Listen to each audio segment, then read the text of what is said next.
निरंजन जी दिल्ली से। राधा वल्लभ श्री हरिवंश। राधे राधे महाराज जी, आपके चरणों में कोटि कोटि प्रणाम। महाराज जी, मेरा प्रश्न ये है कि अपने जीवन पर अपने ही अनुभव का प्रभाव नहीं पड़ता। अनुभवी संतों की वाणी सुनता हूँ, समझ में भी आती है, परंतु कुछ है जिससे चित्त मन संसार को ही पसंद करता है। उसी को तो अज्ञान कहते हैं ना। अविद्या किसी को कहते हैं? इसी को कहते हैं।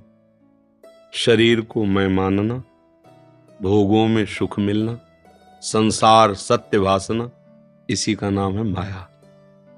ये माया का प्रभाव है जो ऐसा लगता है। नहीं, आप जानते हैं शरीर नष्ट होने वाला है, जानते हैं ना। आज नहीं तो कल, कल नहीं तो परसों, मतलब ये गया।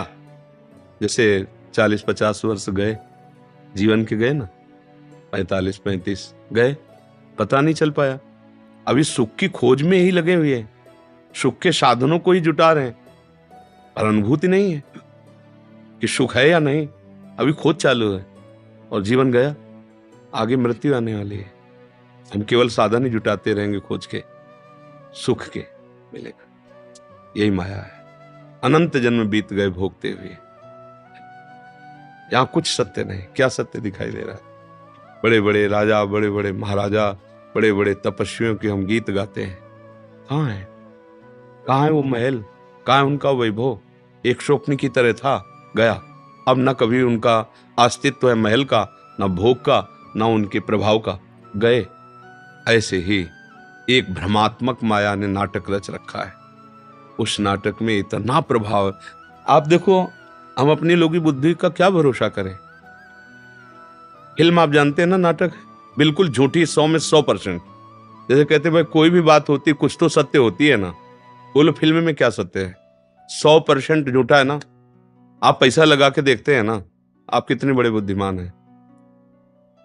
अब विचार करके देखिए, हम जिस बुद्धि का इतना भरोसा करते हैं कि हमें फाइनल पे पहुंचा देगी, वो बुद्धि उत्साहित होती है, 3 घंटे समय देते हैं, पैसा देते हैं और जानते हैं झूठा खेल है। इसी दुष्ट मन और इंद्रियों ने मुझे मनोरंजन में फंसा रखा है। तभी भगवान और संतों की बातें श्रद्धा होने के कारण अच्छी तो लगती हैं, पर जीवन में उतारने में अच्छी नहीं लगती। सुनने में अच्छी लगती है और लगता है यही सत्य है। सब बोलते हैं सत्य को। कोई मुर्दा जा रहा हो तो आप पूछो, सैकड़ों लोग राम नाम सत्य है, मतलब सब जान रहे हो ना, सब जान रहे कि सत्य क्या है, पकड़ कोई नहीं रहा है।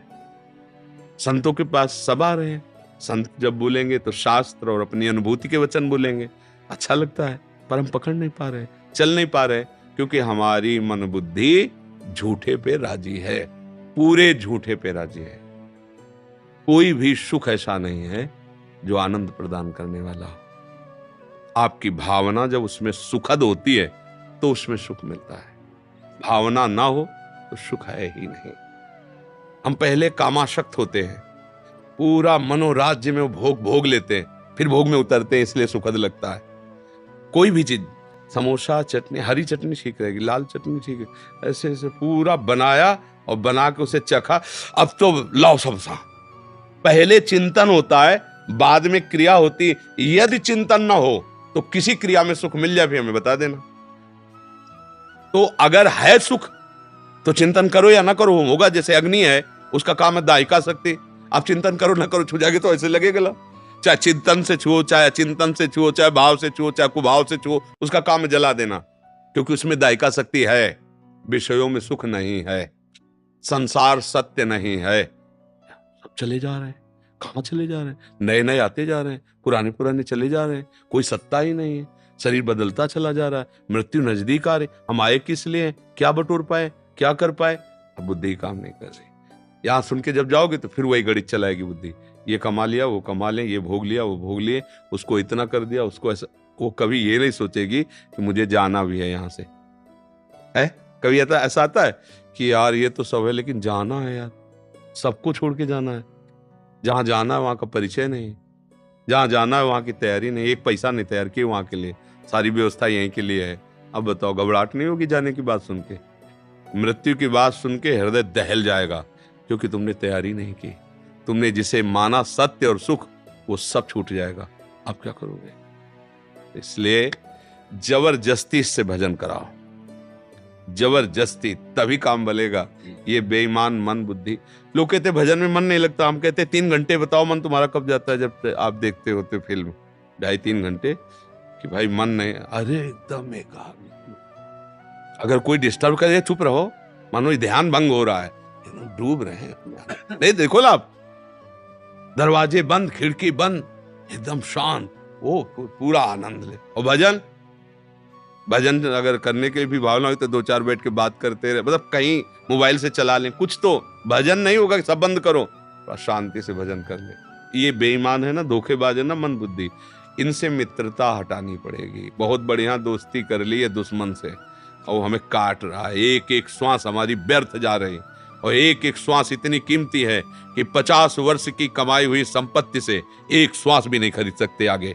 अगर ये दैंड अब आप ऐसे भी नहीं कर पाएंगे, और अगर ये कहें कि मैंने 50 वर्ष जो श्वासें खर्चा की वो सब संपत्ति एक श्वास और लेने दीजिए, मतलब 50 वर्ष की श्वासें कमाई हुई संपत्ति से एक श्वास भी नहीं खरीद सकते।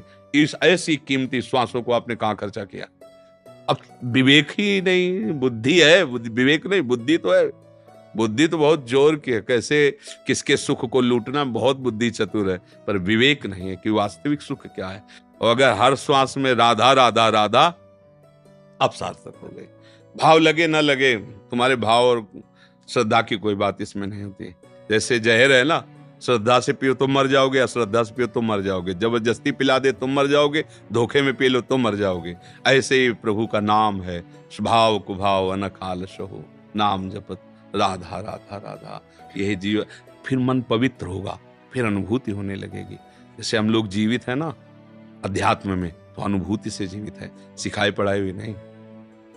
अगर निज सुख न मिले, परमात्मा सुख न मिले, तो ड्रामेबाजी होती है, साधुता नहीं होती है, बात समझ लेना, पाखंड होता है। जब आंतरिक सुख नहीं होगा तो रुपए का सुख, शरीर का सुख, वस्तुओं का सुख, इसी में मन टहलेगा तो नाटक नहीं होगा।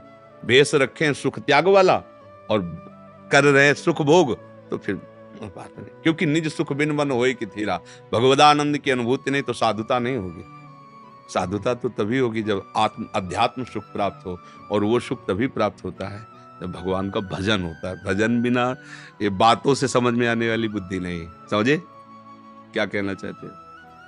तो ऐसा समझ में आया कि भगवत स्वरूप समझ के, भगवत कार्य समझ के, जबकि हम वास्तविकता में होता है कि जब हम भगवान का काम, भगवान की पूजा करते तो संसार पहले, कल्याण का तो पता ही नहीं, संसार ही याद आता। अपनापन, प्रेम, आत्मीयता, ये 3 चीजें भगवान से जुड़ जाए तो काम बन जाए, नहीं होता तो इस देखो एक बात हमें बताओ, अभी हम आप से कहें कि हमारे श्री जी के लिए अत्यंत आवश्यक है, आप दिल्ली चले जाओ और आप जाकर के ये अमुक सामग्री ले आओ, आप कितने उत्साहित होंगे? नहीं, आप दौड़ के जाएंगे और लेके आएंगे। और आपसे हम पूछें कि आपको थकान, कोई परिश्रम, कोई थकावट ऐसा, तो आप कहोगे प्रतिपल मुझे आनंद था कि मुझे आपकी आज्ञा मिली और आपके लिए मुझे करने को मिला। समझ रहे हो ना? यही हालत होती है जब भगवान के लिए कार्य करोगे अंदर से। तो संसार का कार्य करते तुम्हें हर समय उत्साह होगा कि मेरे प्रभु की सृष्टि है और मैं प्रभु का दास हूं और ये प्रभु का कार्य हो रहा है, उसी से भगवत प्राप्ति हो जाएगी। वास्तविक हम बात से तो कहते हैं प्रभु का कार्य करते हैं, पर हृदय में अहम होता है और हृदय में ममत्व होता है, अपना कार्य है, उसकी पहचान होती है। कार्य के बाद जो लाभ और हानि होगी उसमें आपको हर्ष और शोक होगा, और यदि भगवत भाव से किया है तो हर्ष और शोक नहीं होगा, क्षमता होगी।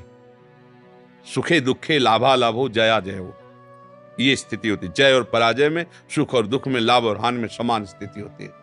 सुखे दुखे समय कृत्वा लाभा लाभो जया जय, ये भगवत भाव से किया हुआ है। और जब हम बात करेंगे भगवत भाव की और अहम से अपने लिए करेंगे तो उसमें हर्ष होगा या शोक होगा, हानि हुई तो शोक होगा, लाभ नहीं तो आप सच्ची मानो ये सारी सेवा भगवान की है, पूरी सृष्टि भगवान की है। भगवान ब्रह्मा जी को प्रकट किए सृष्टि के लिए, ब्रह्मा जी ने सृष्टि प्रकट की भगवान के लिए, समझो ना, भगवान की आज्ञा का पालन है। तो हम सब भगवान के लिए ही हैं, उनके लिए अगर हमारा जीवन हो जाए तो हमें भगवान ही प्राप्त होंगे। पर हमारा जीवन अहंकार के द्वारा कर्ता भोक्ता भाव लेकर विषयों के लिए इसीलिए नहीं हो पा रहा। अहंकार विमूढ़ आत्मा करता हमिति मन्यते। तो सत्संग सुनिए और नाम जप कीजिए और जो भी सेवा कीजिए उसे अर्पण करना सीखिए।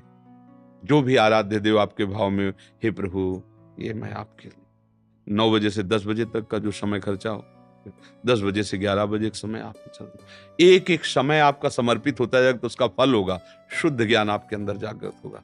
फिर ममता मल जर जाए, फिर ममता मोह नहीं रह जाएगा। तभी वो आनंद का कोई नहीं, एक भगवान नाटक कर रहा है, सच्ची मानो। जैसे शीशे के महल में जिधर देखो अपने ही अपने दिखाई देंगे ना, ऐसे केवल भगवान नाटक कर रहा है। एक गोपाल शास्त्र नाम में भगवान का नाम जगन नाटक वही भवा, अपने आप से अपने आप को प्रकट करके अपने आप में अपने आप से खेल रहा है। वही सृष्टि विधान बनाने वाला है, वही सृष्टि बनने वाला है, और वही सृष्टि नाश करने वाला है, और वही नाश होने वाला है, दूसरा कोई नहीं है।